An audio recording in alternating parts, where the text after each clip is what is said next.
Karoline, on immigration. Of the 3,500 arrests ICE has made so far since President Trump came back into office, can you just tell us the numbers? How many have a criminal record versus those who are just in the country illegally? All of them, because they illegally broke our nation's laws, and therefore they are criminals as far as this administration goes. I know the last administration didn't see it that way, so it's a big culture shift in our nation to view someone who breaks our immigration laws as a criminal, but that's exactly what they are.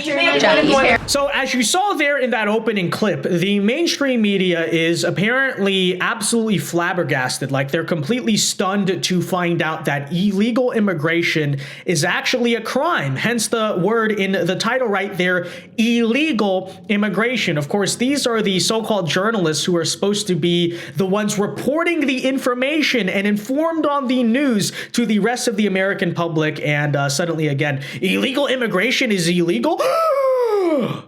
Okay, so anyways, that's what we're dealing with. But nonetheless, what you saw there is a short clip from today's first ever White House press briefing under the Trump administration that was hosted by the new Press Secretary Karoline Leavitt. Now, Karoline Leavitt was, a spokesperson basically for the 2024 Trump campaign. If I'm not mistaken, I believe she is the first ever Gen Z individual. So shout out Gen Z, shout out to my generation who is in a official post in the White House. But we're going to get into this today because, as usual, we did this when JD Vance was in that interview with CBS, and now you're seeing once again a lot of the same questions, right? These are basically the two big attack lines right now from the media, which is, first of all, as you saw in that opening clip, you can't deport illegal immigrants. You can't actually enforce the illegal immigration law. That's so mean and cruel. And of course, Karoline Leavitt instantly shuts down that question. But we also have this highlight right here where the mainstream media continues to ask this question of why have you not brought down prices yet? Why is inflation still a problem? To which I again want to say, okay, we're going to update it a little bit, but guys, Trump has now been in office for 7.5 days. Okay, are you insane? But, this is what we're dealing with. So apparently, for 4 years, as Joe Biden did nothing to curb inflation, it was perfectly fine. But now that Trump has been in office for a little bit over a week, suddenly we're freaking out about inflation. Yeah, that's what we're dealing with. Take a listen. And America is back. Christian Daycock. Thanks, Caroline. Just real quick, you mentioned the inflation executive order the president signed, but egg prices have skyrocketed since President Trump took office. So what specifically is he doing to lower those costs for Americans? Really glad you brought this up, because there is a lot of reporting out there that is putting the onus on this White House for the increased cost of eggs. I would like to point out to each and every one of you that in 2024, when Joe Biden was in the Oval Office, or upstairs in the residence sleeping, I'm not so sure, egg prices increased 65% in this country.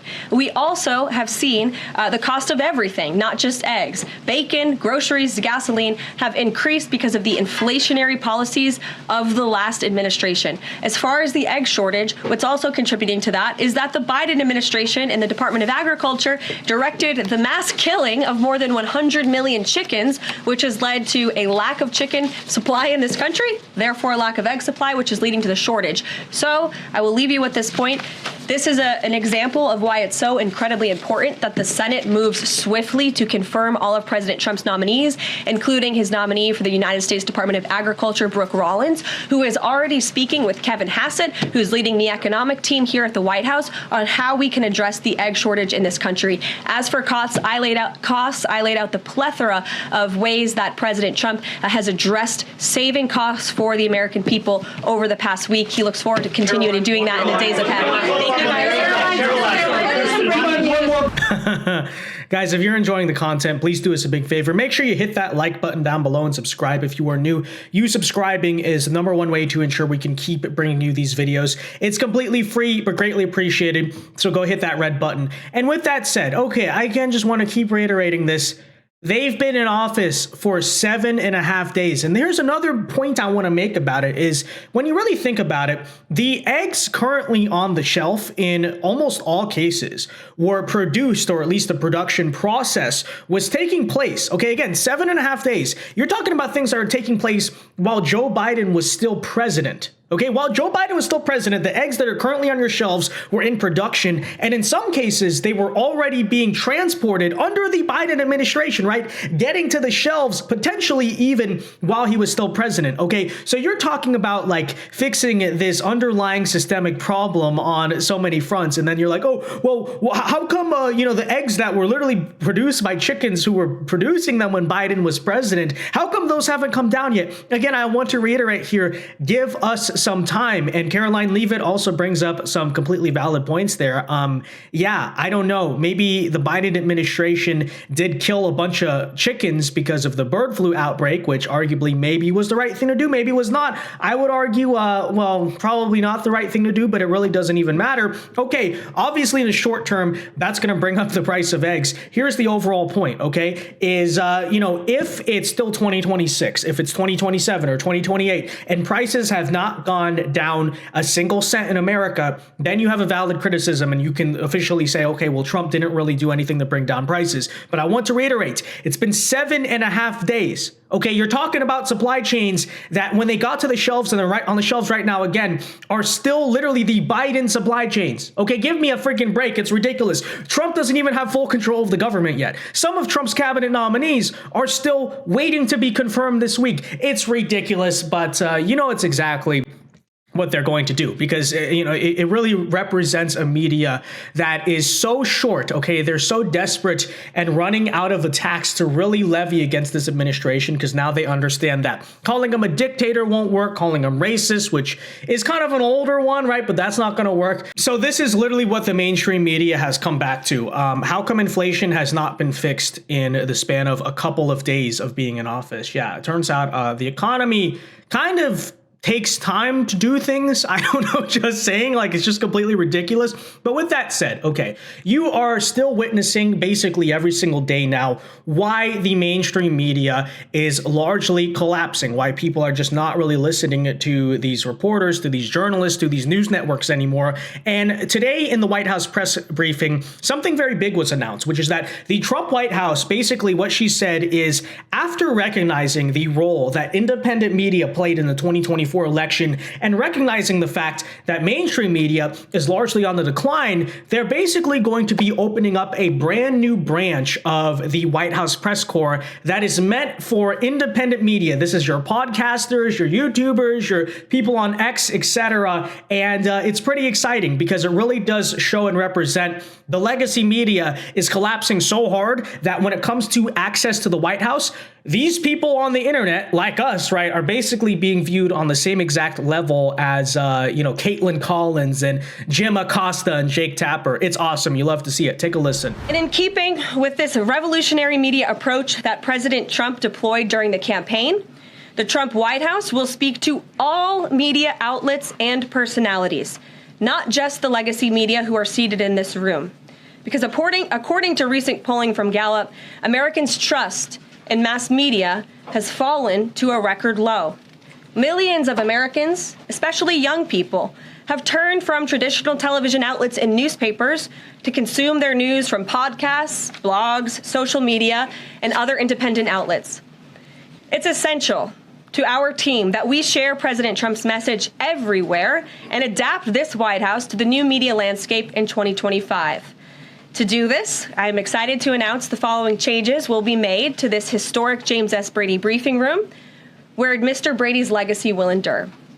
This White House believes strongly in the First Amendment, so it's why our team will work diligently to restore the press passes of the 440 journalists whose passes were wrongly revoked by the previous administration. We're also opening up this briefing room to new media voices who produce news-related content and whose outlet is not already represented by one of the seats in this room.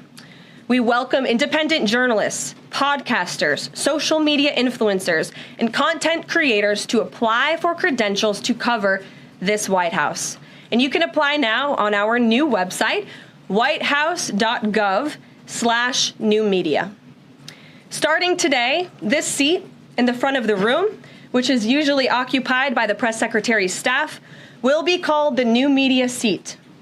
My team will review the applications and give credentials to new media applicants who meet our criteria and pass United States Secret Service requirements to enter the White House complex. Yeah, so obviously that's massive, and it's kind of crazy to think about this, but we really do live in an age of politics today where the Republicans are like 10 steps ahead of the Democrats when it comes to new media, new cultural phenomenon, things like that, because it's the Democrats that are stuck in the past. It's the Democrats that are stuck on things like cable and TV news, which if that's how you sort of described it during, let's say, the Bush administration, people would look at you like you're crazy, because the GOP is usually seen as the older party, the more traditional party when it comes to consuming things like media and culture. And that is completely flipped on its head, right? The Trump administration is modernizing the White House press corps in a way that the Biden administration actually refused to do. That's number one. Number two is I love that she's saying this right in front of the legacy media reporters, because